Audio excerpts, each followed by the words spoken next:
The 2020 Grammys recently aired, and to say the least, they were a bit messy, and I was pretty shocked at some of the wins and the major snubs, and most of the performances were lackluster, and I can say I generally feel like I wasted my time watching the ceremony this year, which started off with a scandal with one of the CEOs coming out and talking about the foul play within the committee, which I mean, are we surprised at this point? It's pretty obvious. Some people were acting so shocked, and I generally feel like sometimes the Grammys can be genuine rewards of honor, and other times it's just so clearly politicking. Now let's go over the best performances of the night and some of my favorite. Lizzo was nice. It wasn't something that I hadn't seen from her, but her stage presence and vocals were there as always. She's a good performer. There were so many bathroom break performances and so many obscure performances that I barely remember, so I'm only going to be mentioning the ones that I remember. Demi Lovato had the best performance of the night, simply amazing, beautiful, and you could hear the pain in her voice. I was moved, it actually made me emotional.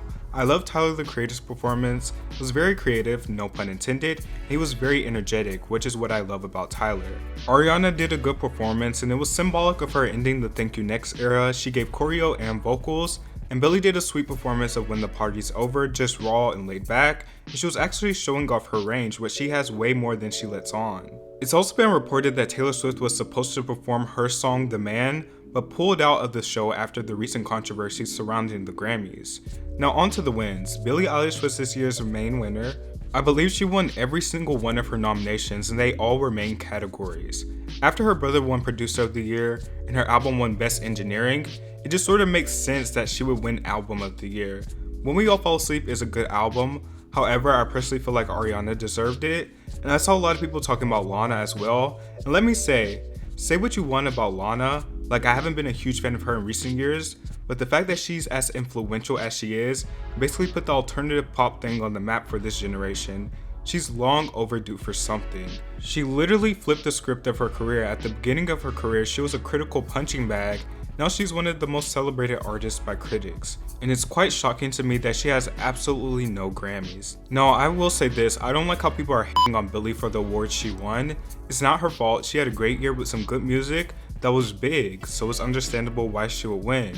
With that being said, I do feel like some artists may have deserved it more, but that doesn't mean you should go out of your way to hate Billie Eilish. She made history and is also the youngest person to win Album of the Year.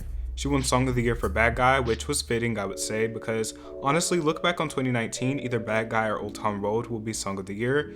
Even though Old Town Road wasn't nominated for Song of the Year for some weird reason, Lil Nas X won for Best Pop Duo Performance, well deserved. Him and Billy Ray did the damn thing, I can't be mad at that one.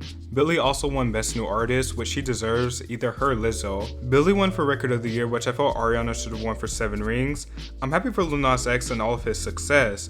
However, one of the biggest snubs of the night was him winning Best Music Video for Old Town Road over Cellophane by FKA Twigs. Like, that's literal blasphemy. Absolutely no video in that category was better than Cellophane. It's so beautiful, every single thing about it is beautiful, immaculate. FKA Twigs was snubbed hard as hell. Billie also won Best Pop Vocal Album, which I felt Thank You Next should have won. Lizzo won 3 Grammys, including Best Pop Solo Performance for Truth Hurts over 7 Rings. That's another major snub, but the other awards Lizzo won she undoubtedly deserves. Tyler the Creator won for Best Rap Album, and that's one win that there's no debating about. I couldn't be happier for him. Igor undoubtedly deserves such an amazing body of work. Now let's talk about the biggest snubbed artist of the night, Miss Ariana Grande, who ruled pop music in 2019 and 2018, had like 2 #1 hits back to back and ruled the top 3 spots on the Billboard Hot 100. And as I tweeted, I will repeat this again. So you're telling me they dragged the biggest pop star in the world to that ceremony, who had the biggest year of her career, to snub her of every single nomination. Thank You Next, I am so sorry. I genuinely can't believe Ariana had the biggest year of her career and won nothing at all. It's all worth noting, in a time where the charts were heavily dominated by hip hop, Ariana Grande was the only prominent pop star. Thank You Next helped revitalize pop music and pushed it back to the top of the charts, and helped a lot of people in the process, creating such a vulnerable, honest body of work in real time. It's not all about the awards, of course, but it definitely deserved its recognition. Whether it was one award, it deserved something, and no one can convince me different.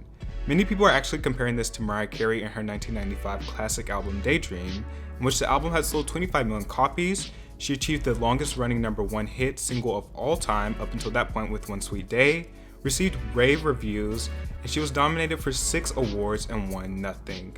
Now obviously they aren't exactly a direct reflection of each other, however they are pretty similar in being these two huge career defining eras for these pop vocal divas, receiving critical praise, astounding amounts of success, and a lot of nominations, and absolutely no wins.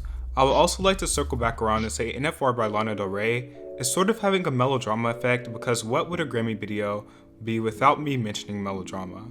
But in all seriousness, they have similarities as well, with it both being considered the best albums of their career, receiving more critical praise than most albums in the category, sort of gaining this loyal following for being such a great body of work, and being snubbed to an album that was more popular. All in all, I would just have to say the Grammys were extremely boring this year. I actually regretted watching it, and it just felt like a waste of time. Maybe because it's just my selfish wants weren't being met, or because it was just a big bowl of boring shit.